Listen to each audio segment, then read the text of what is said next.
اب نوٹ کر لیجئے، یہ کتابیں اگر آپ پڑھنا چاہیں تو کتاب الملاحم میں پڑھیے۔ بدترین عذاب عربوں پر آیا کھڑا ہے، سروں پر تنا ہوا ہے، بدترین۔ ایسی جنگ ہونی ہے الملحمۃ العظمیٰ، جس کو کہ میں بھی آپ کو گواہی پیش کر دوں گا، جسے کہا گیا دی لاسٹ کروسیڈ۔ بش نے بھی کروسیڈ کا لفظ بول دیا تھا، پھر واپس لیا اس نے۔ نکل جاتی ہے جس کے منہ سے سچی بات مستی میں، فقیہ مصلحت بین سے اور ہندے بادہ خار اچھا، کروسیڈ کہہ کر پھر واپس لیا۔ یہ کروسیڈ، اس کے اوپر جس قدر نقصان ہونا ہے عربوں کا، گریٹر اسرائیل بنے گا، یہ عراق، شام، اردن، سعودی عرب کا کچھ شمالی علاقہ، ترکی کا جنوبی علاقہ، مصر کا صحرائے سینا، اور اس کے ساتھ ہی جو بہترین اس کا زرخیز ترین علاقہ ڈیلٹا آف نائل، یہ سب یہودیوں کے قبضے میں جائے گا۔ اس کو حدیث میں کہا گیا الملحمۃ العظمیٰ۔ عیسائی 80 علم لے کر اے مسلمانوں تم پر حملہ آور ہوں گے، اور ہر علم کے نیچے 12,000 فوج ہوگی، 9.5 لاکھ فوج۔ یہ نیٹو کی تیاری کس کے لیے ہو رہی ہے؟ جب USSR کا خاتمہ ہوا تو پوچھا گیا تھا نیٹو چیف سے، اب کس لیے؟ تمہارا وہ دشمن تو ختم ہو گیا، اب ہمیں اسلامک فنڈامنٹلزم سے نمٹنا ہے۔ وہ جانتے ہیں خطرہ یہی ہے، اب اسلام ابھر سکتا ہے۔ مسلمانوں کے سینوں کے اندر وہ آگ ہے، اوپر خاکستر آ گیا ہے، تمہیں اٹھانا بیٹھنا، یہ اندر سے انگارا ہے، اوپر سے راکھ ہے، اس سے دھوکہ نہ کھا جانا ان کے دلوں کے اندر۔ اور بش نے کہا تھا مسلمان چاہتے ہیں کہ ہسپانیہ سے لے کر انڈونیشیا تک نظام خلافت قائم کریں، اور میں حیران ہوا تھا کہ اس کمبخت کو ہسپانیہ کا خیال کیسے آ گیا؟ ہمیں تو کبھی آتا ہی نہیں، اب ہم تو بھول گئے۔ وہ تو 500 برس پرانی بات ہے، جبکہ وہاں سے ہمیں نکال دیا گیا تھا۔ اگرچہ اقبال نے کہا تھا ہے ارض فلسطین پہ یہودی کا اگر حق، ہسپانیہ پر حق نہیں کیوں اہل عرب کا؟ ہسپانیہ میں تو 800 سال حکومت کی مسلمانوں نے، اور ابھی 500 برس سے گزرے ہیں نا۔ یہودی تو ارض مقدس سے 2000 سال نکالے گئے، انہیں لا کے آباد کیا گیا، عربوں کے سینے میں خنجر بھونک دیا گیا۔ وہ چھوٹا سا ملک جو چاہتا کرتا، کوئی پوچھنے والا نہیں۔ امریکہ جیسے اپنے بیٹے کی حفاظت کرے ویسے کرتا اس کی۔ اور حضور نے فرمایا ہے وہ جنگ جب ہوگی تو ایک باپ کے اگر 100 بیٹے ہوں گے تو 99 ختم ہو جائیں گے، ایک بچے گا۔ یہ حدیث ہے، حدیث ہے صحیح۔ اور آپ نے فرمایا ویل للعرب من شر قد اقترب، عربوں کے لیے ہلاکت ہے، عربوں کے لیے بربادی ہے اس شر سے جو قریب آ چکی ہے۔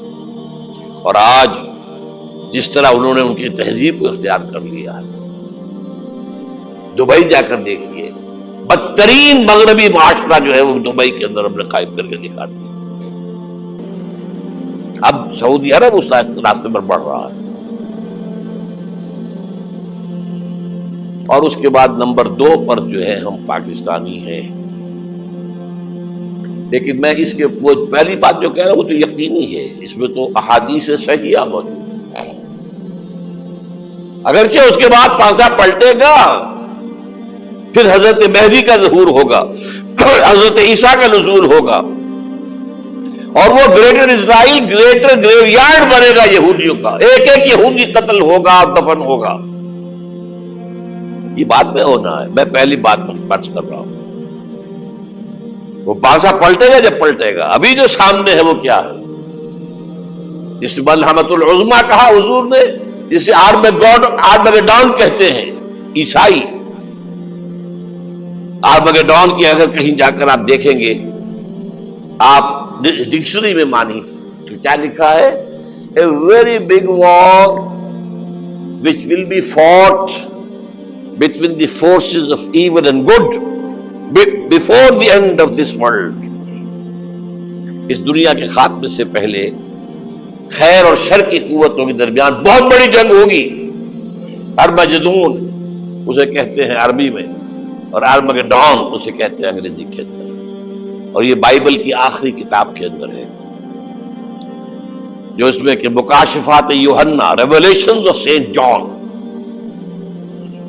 یہ تو میں کہہ رہا ہوں یقین کے ساتھ، اور زیادہ دور نہیں ہے، آیا چاہتا ہے. اس لیے کہ یہودیوں کا اور عیسائی جو کنزرویٹوز ہیں، نیو کنزرویٹوز، ان کا 5 نکاتی ایجنڈا ہے متفق علیہ، جس کے تحت کہ یہ جنگ صلیبی شروع کی گئی ہے.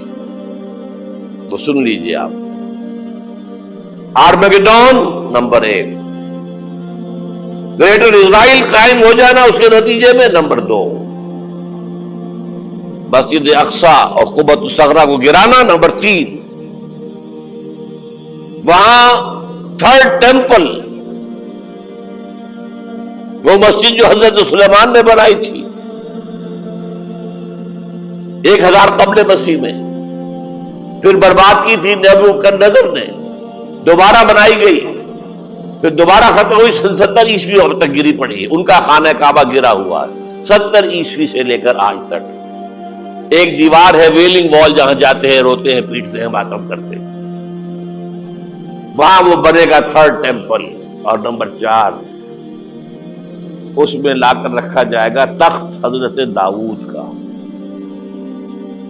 یہ تخت کہاں ہے اس وقت؟ یہ لندن شریف کے اندر جو ان کی پارلیمنٹ کا جو چرچ ہے، ویسٹ منسٹر ایبے، اس میں رکھا ہوا ہے. ایک پتھر تھا جس پر بٹھا کر حضرت داؤد کی تاج پوشی ہوئی، پھر حضرت سلیمان کی ہوئی، پھر وہ پتھر رکھ دیا گیا جب حضرت سلیمان نے بنایا ہیکل مسجد اقصی. وہاں رہا وہ. ہر بادشاہ جو تھا یہودی اسی کے اوپر بٹھا کر اس کی تاج پوشی ہوتی تھی.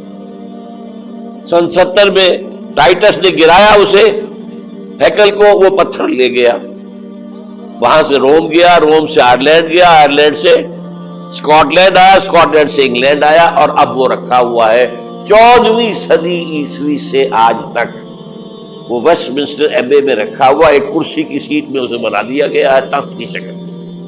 اب انگریزوں میں کوئی ملکہ ہو، کوئی بادشاہ ہو جس کی بھی تاج پوشی ہونی اس میں ہو، یہ لا کر رکھا جائے گا تھرڈ ٹیمپل میں.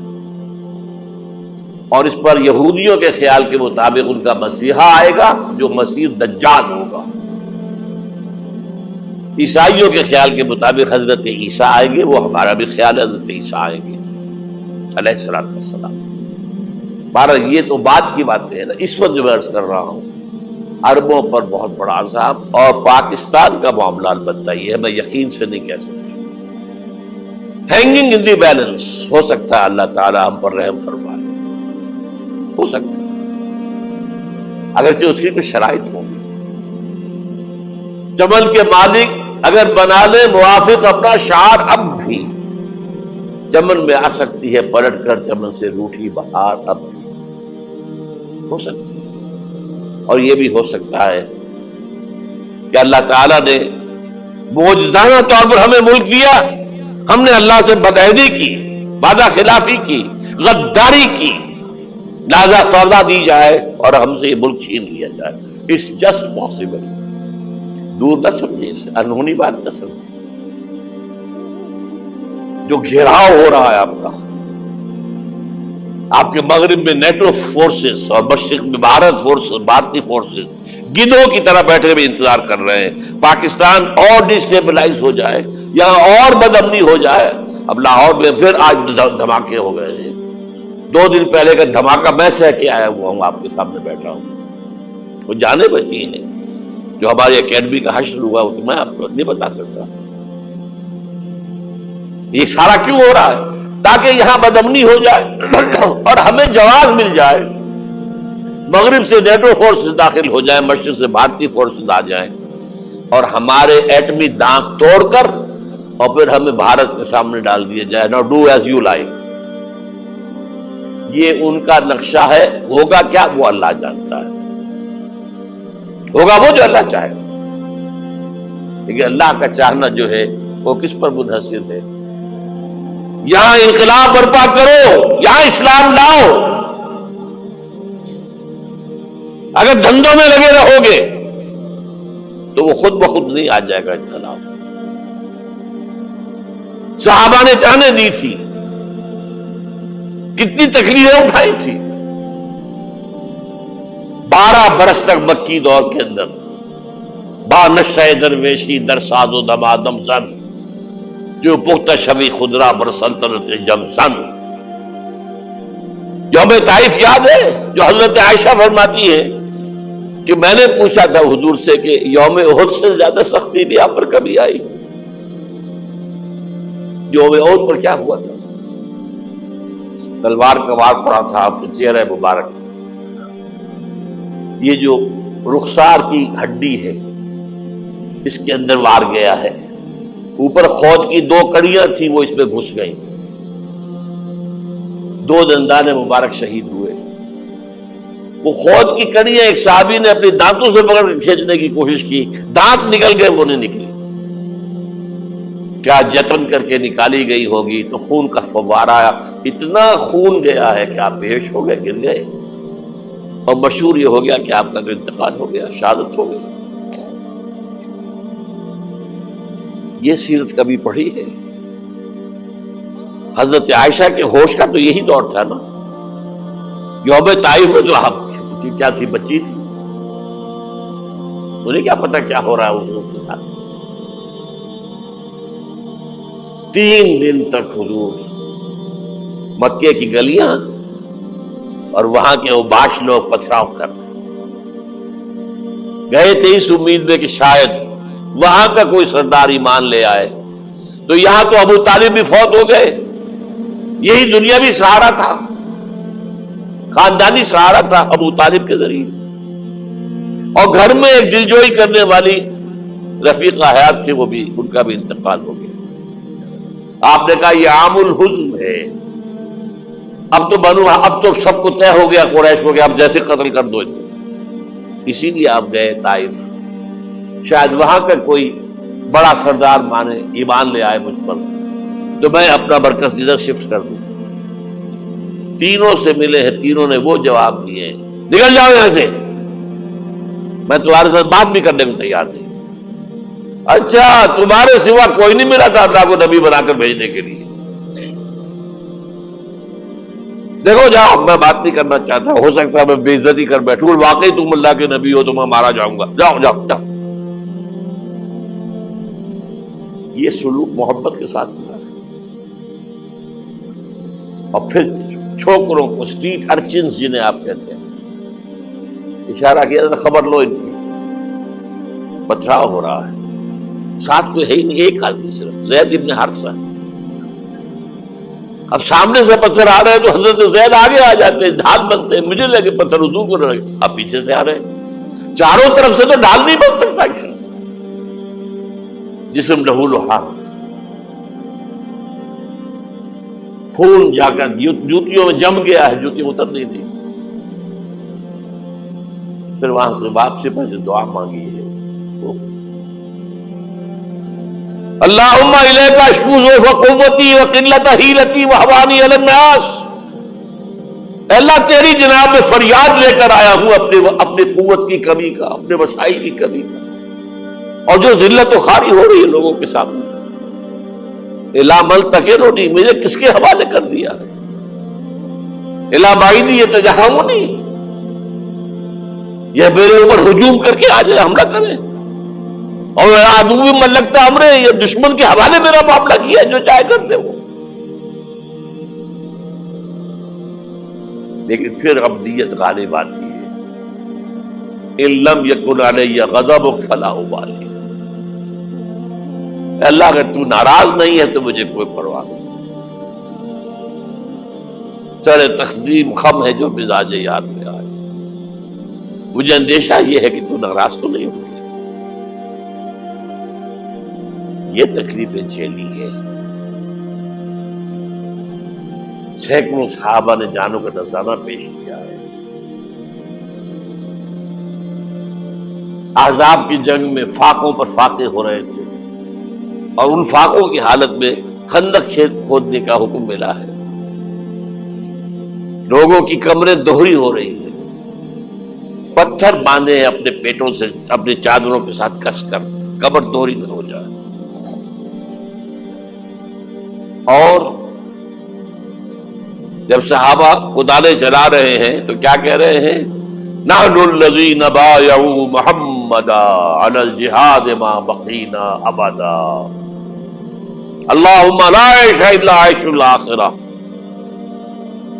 صحابہ کہتے تھے ہم وہ لوگ ہیں جنہوں نے محمد سے بیعت کی ہے کہ جہاد کرتے رہیں گے جب تک جان میں جان نکل جائے تو بات اور جان ہے، چاہے ابھی بھوک سے کمر دوڑی ہوئی جا رہی، جان تو ہے. اور ایک دفعہ کہتے تھے اللہم لا عیش الا عیش الاخرہ، اے اللہ عیش زندگی تو آخرت کی زندگی ہے. اور حضور فرماتے تھے، حضور کے بیٹھے ہوئے نہیں تھے گاؤں تکیہ لگا کر، پتھر اٹھا اٹھا کر خندق میں سے لے جا کے باہر پھینک رہے تھے. جب صحابہ کہتے ہیں اللہم لا عیش الا عیش الاخرہ، حضور فرما رہے ہیں فاغفر الانصار والمہاجر، اے اللہ ان انصار اور مہاجرین کی مغفرت فرما دے. پھر حضور کی خدمت میں کچھ لوگ آئے، حضور اب یہ فاقہ ناقابل برداشت ہو گیا، دیکھیے ہم نے یہ پتھر باندھے ہوئے اپنے پیٹ کے ساتھ. حضور نے کرتا اٹھا کر دکھایا، وہاں 2 پتھر بندھے ہوئے. یہ ہے سیرت النبی. آپ کس چیز کو سیرت النبی سمجھتے ہیں؟ بہرحال اس موضوع پر میری ایک کتاب ہے منہج انقلاب نبوی. یہ انقلاب کیسے آیا تھا؟ اگر دل میں ذرا بھی آرزو پیدا ہو گئی ہو کہ اللہ قبول کر لے مجھے قبول کر لے اس کام کے لیے، تو وہ کتاب آپ کے لیے مست